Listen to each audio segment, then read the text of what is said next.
luxury, and I'm on the spot at Regal's Hotel where we are going to speak with Mr. Craig Herman about some emergency medical technology course that was ongoing, and there are students and the well-wishers beside me here, as you can see, who are about to receive the awards. I just want to ask you, Mr. Herman, can you speak about emergency medical technology that you are talking about?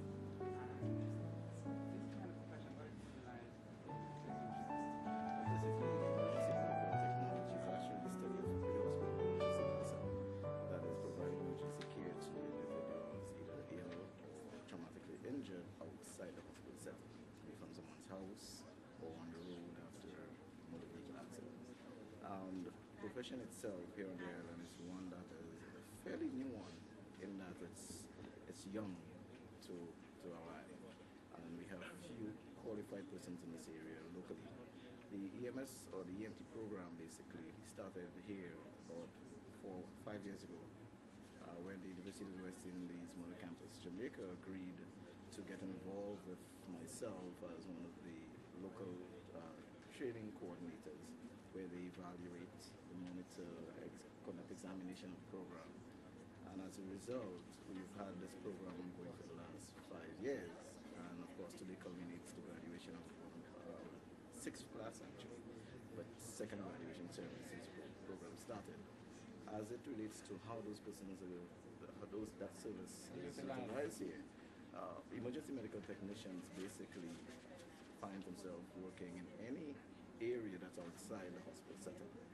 Most times persons associate EMTs with ambulances, and they think of EMTs as being persons who just pick up a patient at the scene of an incident and transport them to a hospital, and also ambulance attendants. But the area of work is far more extensive than that.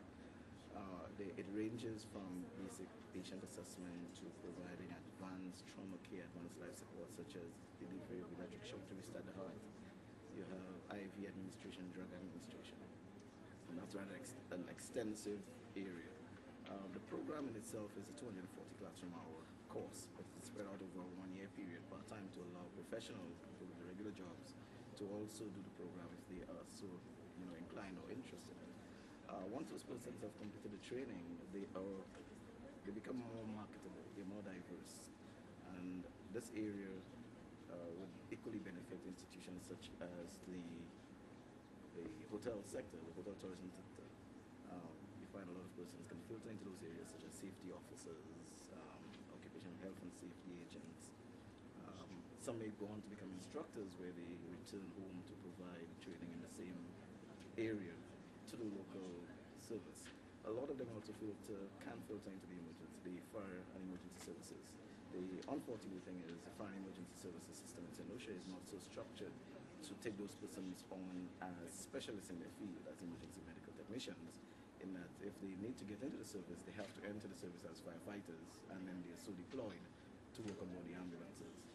Once these individuals have completed the initial training as emergency medical technicians, they can now move on to doing paramedicine. They can apply to a university abroad where they can do a full paramedic program, which in most places is an associate degree program, and it allows them to attain the last level of emergency medical technicians. And in actual fact, there are 4 of them, 4 very common ones, which is the EMT Basic, which is the foundation program, and which is what we offer here.